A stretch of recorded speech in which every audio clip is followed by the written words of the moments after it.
All right, so welcome to this course, CommSC 122. The most important thing to know about my classes is this URL, samsclass.info. That's where you should go to start the class. Don't use the official LMC Canvas. I'm not using it. All you'll find there is a comment telling you to go to samsclass.info, because I've been teaching a long time, longer than Canvas existed, and I've got my own way of doing it. So you go here and you click on your class, which is here, CommSC 122, and that gets you to the page where all the materials for this class are going to be. It's an online class, but you can come to these Tuesday meetings if you like, where I give lectures like a face-to-face class. You don't have to attend them. They're all being recorded, and you can watch the videos later. You can also completely ignore the lecture and just learn from the book if you like. You are not graded on attendance, and to get grades, there's three things you do. Actually, just two in this class. You do quizzes and hands-on projects. That's it. The quizzes are on my own Canvas server, which you'll find here. There's a link here. You can enroll with any email address and make an account there, and you'll find the quizzes on the server. All I do is record. The only purpose of the Canvas server is to take quizzes. I'm not using it for other purposes. There's a textbook, but it's free online, and I'm going to use it during lecture. You'll see how it goes. And also, I'm available to help you 7:30 p.m. any evening, Monday through Thursday, on this Twitch stream where you are right now. So if you get stuck, you have any questions, you can always come to that Twitch stream, and I will try to help you. And if it turns out to be helpful, which it often does, we can use Zoom so students can share their screen, and then we can see. We can sign up with a personal email. Yes, you can. You can use any email you like. It doesn't have to be the LMC email. It could be that or any other email. Yep. Just make sure to put your name in when you register so I can tell who you are to give you a grade. That's all. If you use something different, then maybe I won't be able to figure out who you are.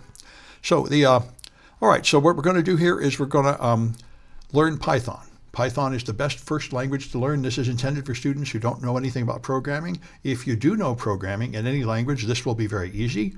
And it's pretty easy even if you don't. The whole point of Python is it's a very easy language to start with.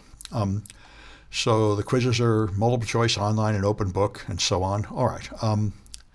There's the schedule. So I'm going to talk about the first chapter today. By next week, you should read the first couple chapters in the book and take the first couple quizzes, and then start turning in projects. Well, the best way to reach me is those Twitch streams.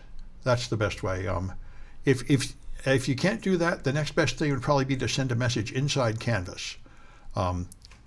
I'll see those. My grader will notice it. If you email me at my general email address, it gets buried under spam, and I hardly ever see it. All right.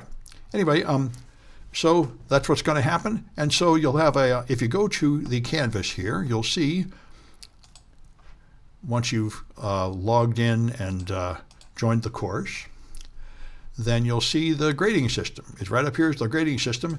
There's a whole bunch of projects and quizzes, and here's just your total number of points is all that matters. So by the end of the course, if you get 532 or more, you get an A, and so on. And when you do the hands-on projects, those are all down here, and you'll see there are some that I expect you to do, which just have a number, and there's a lot that are extra. So if you there's a whole lot of extra credit, so much that most students never even take the final exam because they already have enough points for an A before that time by doing extra credits. You can see typical project like 10 plus 45 extra, 10 plus 25 extra. There's extra bits to these projects. You can do more hands-on projects, which is what we're really here for, practicing programming things, and that's fine. So, all right, and I'll demonstrate how those projects, how you turn those in later. But I think that's it for the mechanics of the course. Oh, if anybody wants to add, just submit an add request and I'll approve it. All right. And let me stop this recording.